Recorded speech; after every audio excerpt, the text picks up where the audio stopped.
Good morning everyone and welcome to this channel. तो आपने तो न्यूज़ सुना होगा जहाँ पर यूएस आर्मी ने वेनेजुएला के प्रेसिडेंट को कैप्चर कर लिया है and he is on his way back to the US. तो वेनेजुएला में अटैक करके उनके प्रेसिडेंट को कैप्चर करके और प्रेसिडेंट की वाइफ को कैप्चर करके अभी यूएस ने उनके पास लेके जा रहे हैं। यूएस का जो दावा है जो प्रेसिडेंट ऑफ वेनेजुएला के ऊपर कि यूएस में जो ड्रग ट्रैफिकिंग होती है, ह्यूमन ट्रैफिकिंग होती है। तो इसीलिए उनके ऊपर यूएस में बहुत सारे चार्जेस दर्ज है। इसके पहले यूएस ने बहुत पहले उनको समझाया भी था लेकिन कोई इम्पैक्ट नहीं हुआ and Donald Trump once he started his regime I think he is on the very action mode. आपने ईरान में भी देखा होगा। तो इसके चलते बहुत सारे जियोपॉलिटिकल टेंशन ओपन हो जाते हैं हमारे स्टॉक मार्केट के लिए। Obviously, we will not debate like whether this is the right move or whether this is a wrong move। वो तो सारी पॉलिटिकल बातें हैं, मैं उसमें नहीं जाऊँगा। लेकिन हमारे लिए इम्पोर्टेंट होता है कि स्टॉक मार्केट में इसका इम्पैक्ट क्या हो सकता है। आपने देखा होगा कि if I share my screen कि वेनेजुएला के पास सबसे बड़े ऑयल रिजर्व्स है दुनिया के।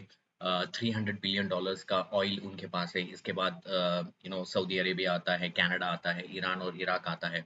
तो वेनेजुएला के पास नॉट ओनली ये ऑयल रिजर्व्स है, वेनेजुएला एक ऐसी कंट्री है जहाँ पर सबसे ज़्यादा गोल्ड रिजर्व्स है, कॉपर रिजर्व्स है, निकेल रिजर्व्स है। तो बहुत सारे ये जो प्रीशियस मेटल है तो उनका रिजर्व उनके पास है। तो अमेरिका में डोनाल्ड ट्रंप का आपने अगर बयान सुना होगा यस्टरडे नाइट को, तो उन्होंने कहा है कि जब तक ये चीज़ें सलट नहीं जाती है तो we will run the country. इसका मतलब ये होता है कि अमेरिकन कंपनियाँ जो है अभी जाके यहाँ पर ऑयल एक्सप्लोरेशन का काम करेंगी for the near term in the Venezuela.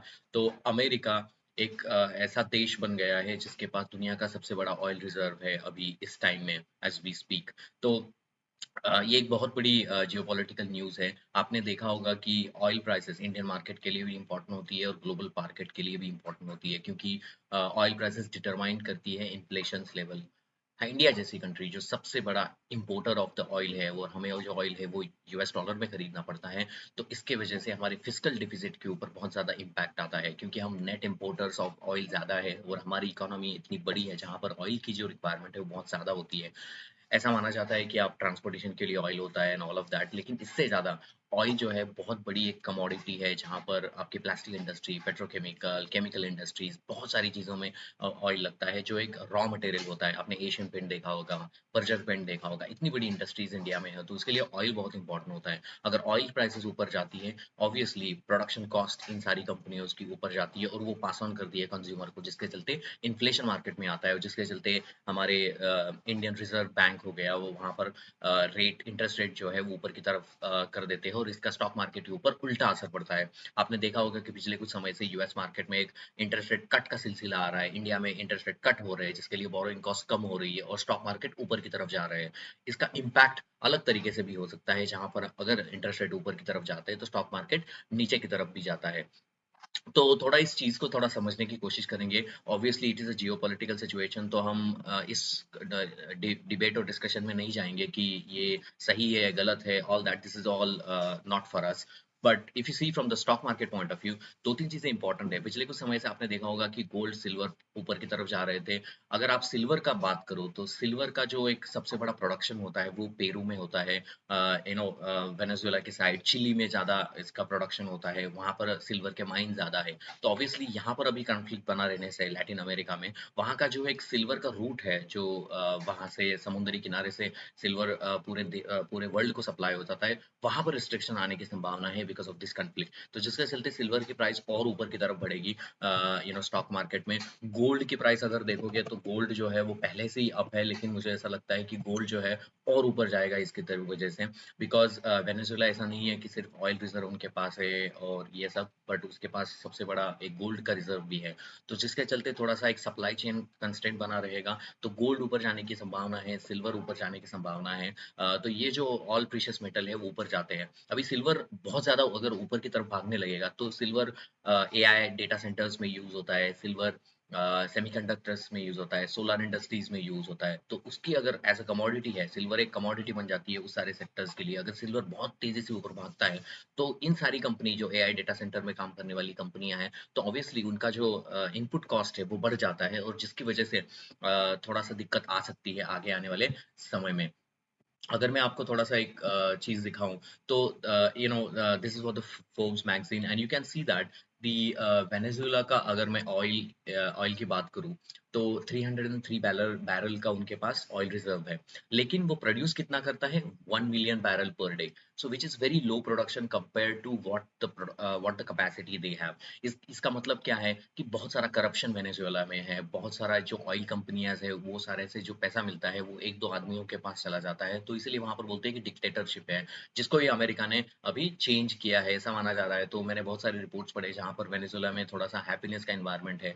So this is all political, but हमारे लिए इंपॉर्टेंट है कि वेनेजुएला में जो ऑयल है 303 बैरल बिलियन बैरल्स का, वो दुनिया में सबसे नंबर वन है। दूसरी चीज, उसका जो प्रोडक्शन है वो बहुत कम है, तो वहां पर अथॉरिटेटिव गवर्नेंस है, करप्शन बहुत ज्यादा है। तो ऑब्वियसली इसका एक मतलब क्या होगा, जब यूएस इसमें टेक ओवर करेगा तो यूएस की जो कंपनी है, फिलिप्स एनर्जी हो गया, एक्सॉन मोबिल हो गया, शेवरॉन हो गया, इन सारे कंपनियों को फायदा होगा, क्योंकि ये सारी कंपनी अभी वहां पर बहुत तेजी से जाएगी और ये जो प्रोडक्शन है उसको ऊपर की तरफ लेके चली जाएगी। तो obviously those companies into the exploration space of the oil, उनको बहुत ज्यादा फायदा होगा। तो यूएस में ऐसी कंपनियां कौन सी है, फिलिप्स एनर्जी है, एक्सॉन मोबिल है, वेंचर ग्लोबल जो आउटसाइड ऑफ यूएस है लेकिन वो भी अब यूएस में काम करना शुरू कर दिए है। तो इन सारी कंपनियों को बहुत ज्यादा फायदा होगा, क्योंकि वहां जाके वो प्रोडक्शन करेगी।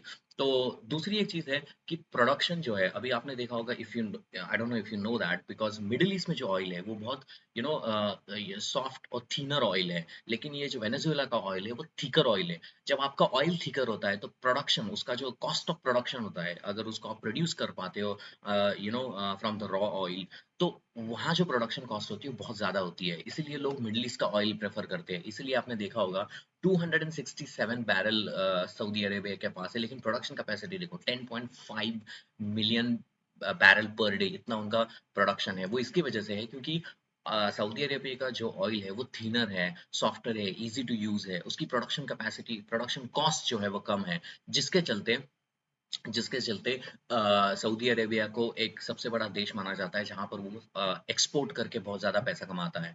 तो ये दोनों में डिफरेंस है। अगर थिकर ऑयल हो गया तो कॉस्ट ऑफ प्रोडक्शन ज्यादा होती है, दिक्कतें ज्यादा आती है। तो ऐसा मतलब है नहीं है कि वहां पर $300 बिलियन है तो कल जाके अमेरिका सब उठा लेगा और पूरे दुनिया को एक्सपोर्ट कर लेगा, ऐसा नहीं होता, it will take some time. दूसरी एक चीज मैं आपको दिखाना चाहूंगा जो वेरी इंपॉर्टेंट, जो मुझे नजर आई है, कि अगर आप वेनेजुएला का ऑयल रिजर्व की टोटल अप्रोक्सीमेट साइज देखो 45 ट्रिलियन है, अमेरिका का जीडीपी है 28 टू 30 ट्रिलियन। तो अगर आप देखोगे कि America has made this significant role into this, because वो इतना बड़ा 45 ट्रिलियन अभी अमेरिका का हो जाएगा, तो दुनिया का सबसे बड़ा बेताज बादशाह जो है वो अमेरिका बन जाएगा इन अ वे। तो इसका अच्छा इम्पैक्ट, अगर लॉन्ग टर्म की थ्योरी सोचो तो इसका पॉजिटिव इम्पैक्ट यूएस मार्केट पे होगा। इसमें दो चीजें हैं। पहली तो चीज कि अमेरिका में जितनी भी कंपनियां काम करती हैं जो ऑयल डिपेंडेंट है, जो इनका ऑयल रॉ मटेरियल है, इसके वजह से अगर सबसे ज्यादा दुनिया का ऑयल रिजर्व उनके पास आ जाता है तो इनपुट कॉस्ट उनकी कम हो जाती है, इसलिए मार्जिन एक्सपांशन सारे कंपनियों में बढ़ जाता है। मार्जिन एक्सपांशन बढ़ जाता है तो वो जीडीपी में ऐड करेगा। तो ये अभी जो जीडीपी है अमेरिका की 4.3% से ग्रो कर रही है, वो जीडीपी आगे जाके इंक्रीज भी हो सकती है अगर ये पूरे वेनेजुएला के ऊपर अपना कंट्रोल बनाते हैं, अपना एक प्रेसिडेंट वहां पर बिठाते हैं जो अमेरिका की सुनेगा and all of that stuff, जिसकी वजह से सबसे ज्यादा फायदा अमेरिका को होगा, क्योंकि इतनी बड़ी $45 ट्रिलियन की इकोनॉमी अमेरिका में ऐड हो जाएगी। अभी देखते हैं कि किस तरीके से होती है, बट मोटा मोटी यही देखा गया है कि ये अगर इसमें ऐड हो जाएगा तो अमेरिका में इनपुट कॉस्ट कम हो जाएगा, मार्जिन एक्सपांशन ज्यादा हो जाएगा, वो अमेरिका की जीडीपी बढ़ेगी। अमेरिका की जीडीपी अगर बढ़ेगी तो कंज्यूमर्स को फायदा होगा। तो ऑब्वियसली ये जो सारी चीजें Donald Trump I think is doing very very handsomely, because everything is all about economy. मैंने अपने बहुत सारी वीडियोस में कहा है कि Donald Trump is the guy who always loves about the stock market. He never thinks that the stock market will go down. Obviously, short term reaction आपको Monday में दिखेगा कि मार्केट नीचे की तरफ जा जो है थोड़ा सा टर्मोइल है, क्योंकि वेनेजुएला में भी अभी थोड़ा सा एक रिवर्स रिएक्शन आ जाएगा।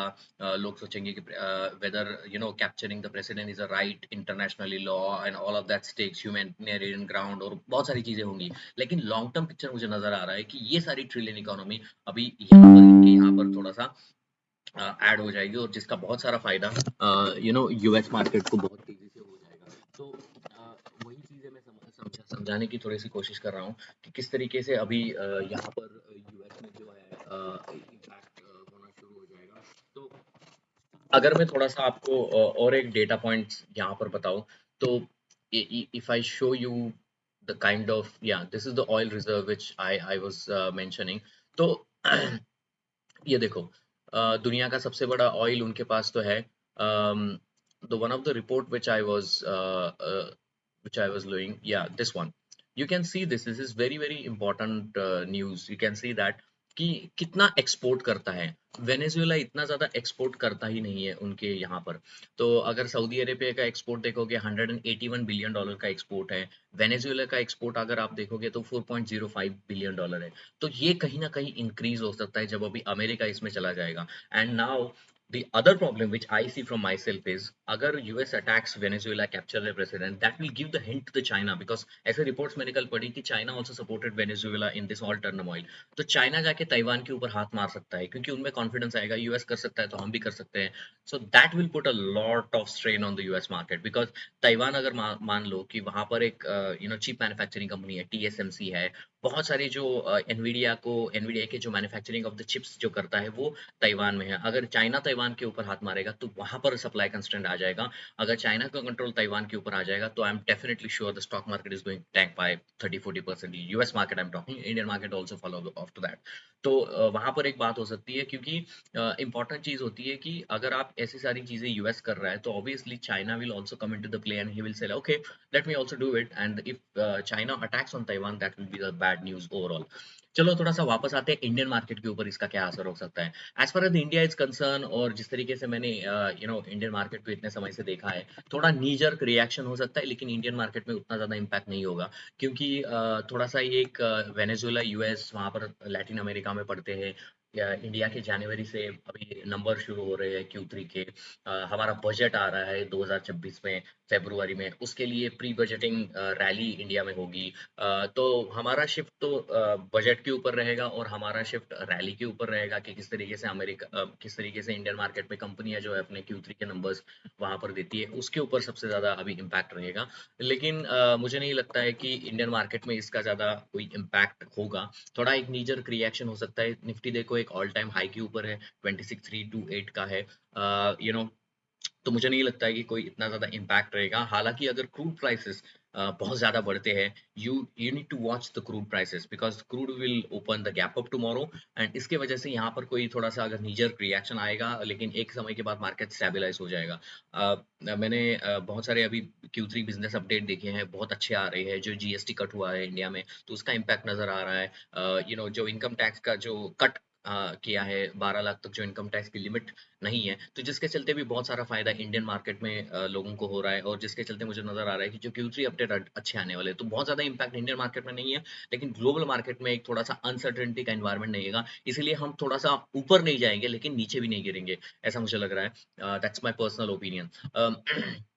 एक और चीज ऑन द यूएस मार्केट, जैसे मैंने कहा कि it's kind of a very turmoil 2026। मैंने इसके पहले भी बहुत सारे वीडियोस बनाए हैं जहां पर मैंने कहा है कि ये थोड़ा सा एक टर्मोइल का एक फेज है, जहां पर यूएस और सारी कंट्री एक दूसरे के ऊपर पावर टसल के लिए भागेंगी, और जिस तरीके से पावर टसल होगा उसका फायदा तो मतलब यूएस का ही होना है, because at the end of the day they are the one of the greatest economy on the planet, and US will always think the benefit what is their benefit, वो इस केस में बहुत ज्यादा सोचने की बात आती है। तो I think I was looking into the lot of research, because Venezuela में जिस तरीके से एक पॉजिटिव एनवायरनमेंट बना हुआ है, because and they also want this to happen from many this one, so ये थोड़ा सा striking narco boats and putting narco terrorists in control of our border. And then it's getting after and going after narco terrorists and designated terrorist organizations in our own hemisphere. As I've said, and I'll say again, we've only just begun striking narco boats and putting narco terrorists at the bottom of the ocean, because they've been poisoning the American people. And Joe Biden tried to approach it with kid gloves. And allow them to come across the border, cartels take over community, 20 million people, hundreds of thousands of Americans poisoned. And President Trump said, no, we're taking the gloves off, we're taking the fight to these designated terror organizations, and it's exactly what we're doing. So we're stopping the drugs, we're striking the boats, we're defeating narco terrorists, and we're standing... And you may say one thing, that drugs coming in through the sea by sea are down